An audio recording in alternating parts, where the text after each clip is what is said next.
চট্টগ্রাম কক্সবাজার মহাসড়ক ৬ লেনে উন্নীত করার দাবিতে চট্টগ্রাম থেকে কক্সবাজার অভিমুখে পদযাত্রা চলছে। চট্টগ্রাম প্রেস ক্লাব থেকে এই বিষয়ে আরও জানাতে যুক্ত হচ্ছেন সহকর্মী মুজিবুল হক। মুজিব, এই পদযাত্রায় কারা অংশ নিয়েছেন,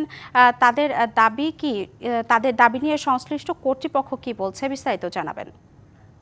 চট্টগ্রাম কক্সবাজার যে মহাসড়ক সেটি ৬ লেনে উন্নীত করার দাবি সেটি দিন দিন প্রকট হচ্ছে। আমরা এই মুহূর্তে আছি চট্টগ্রাম প্রেস ক্লাবে। এখানে একটি ভিন্নধর্মী পদযাত্রা মূলত হচ্ছে।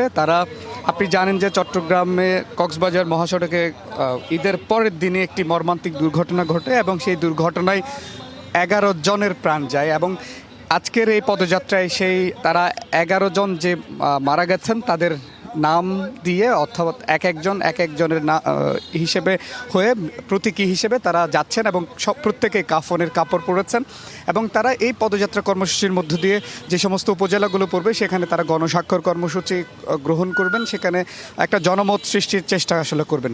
তো আপনি যেটি জানতে চেয়েছেন যে সংশ্লিষ্ট কর্তৃপক্ষ আসলে কি বলছে, আমরা গত কয়েকদিন আগেও একটি দেখেছি যে এরকম একটি মানববন্ধন হয়েছে এবং তারা জেলা প্রশাসক বরাবর মূলত প্রধান উপদেষ্টার কাছে একটি স্মারকলিপি পাঠিয়েছেন, যেটি তারা ৬ লেনে উন্নীত করার জন্য দাবি জানিয়েছিলেন। একনল হ্যান্ড ওয়াশ 100% প্যারাবেন ফ্রি, তাই নিরাপদ হাতের জন্য আস্থা রাখুন একনলে।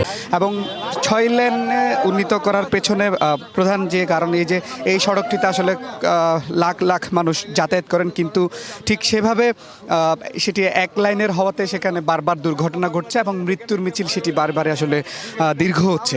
তো এই সড়কটি যাতে ৬ লেনে উন্নীত করা হয় এবং বিশেষ করে যে সমস্ত জংশনগুলো রয়েছে সেখানে যাতে ওভারপাস নির্মাণ করা হয় এবং এই মৃত্যুর মিছিলটি যাতে আসলে বন্ধ করা যায় সেটির জন্য যথাযথ যাতে ব্যবস্থা নেওয়া হয় এবং খুব সহসাই এই উদ্যোগটি যাতে নেওয়া হয় সেটির জন্য আসলে তারা দাবি জানাচ্ছেন। আপনি জানেন যে এই সড়ক দিয়ে দুর্ঘটনার একটি অন্যতম কারণ হচ্ছে লবণ বোঝায় যে সমস্ত ট্রাক কক্সবাজার থেকে চট্টগ্রামের বিভিন্ন জায়গায় ছাড়াও দেশের বিভিন্ন জায়গায় যায়, সেখানে লবণ পানির কারণে একটি দুর্ঘটনার আসলে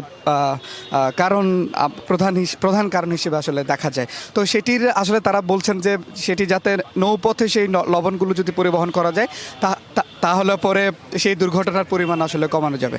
তো সব মিলিয়ে এখান থেকে পদযাত্রাটি আসলে শুরু করে তারা চট্টগ্রামের বিভিন্ন জায়গায়, এখান থেকে চট্টগ্রামের শাহ আমানত সেতু থেকে শুরু করে বিভিন্ন উপজেলায় তারা কর্মসূচি করবেন এবং পরে তারা কক্সবাজার পৌঁছে কক্সবাজারের যে জেলা প্রশাসক রয়েছেন তার মাধ্যমে তারা প্রধান উপদেষ্টা বরাবর এটিকে চট্টগ্রাম কক্সবাজার সড়কটিকে ৬ লেনে উন্নীত করার জন্য তারা আসলে স্মারকলিপি দেবে এবং এর মধ্যে দিয়ে কর্মসূচি আসলে সমাপ্ত হবে। তো সব মিলে এই ছিল আমার কাছে চট্টগ্রাম কক্সবাজার মহাসড়ক ৬ লেনে উন্নীত করার জন্য যে কর্মসূচি চলছে বা পদযাত্রা চলছে তার সবশেষ খবরাখবর। মুজিব, ধন্যবাদ আপনাকে।